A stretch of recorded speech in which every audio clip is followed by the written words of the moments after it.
పల్నాడు జిల్లాలో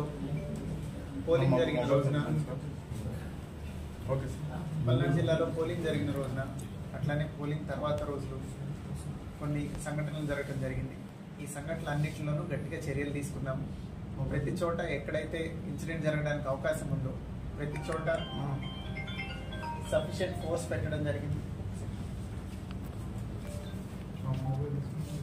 ఓకేనా?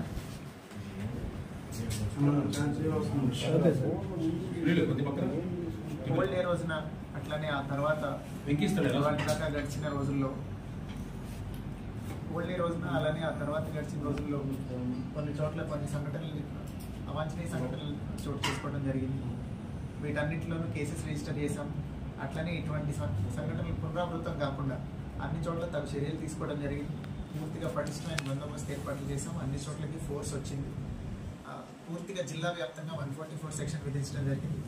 ఆ 144 సెక్షన్ని అమలు చేయడంలో కూడా పూర్తిగా చర్యలు తీసుకున్నాము. క్లియర్గా మీరు ఇప్పుడు వస్తుంటే చూసుంటారు. ప్రతి చోట కూడా ఎవరు గుంపులుగా తిరగకుండా అన్ని రకాల చర్యలు తీసుకున్నాం. అట్లనే ఈ సంఘటనలకు పాల్పడిన వాళ్ళని కూడా అరెస్ట్ చేయడం మొదలైంది. పూర్తిగా సిచ్యువేషన్ కంట్రోల్లో ఉంది.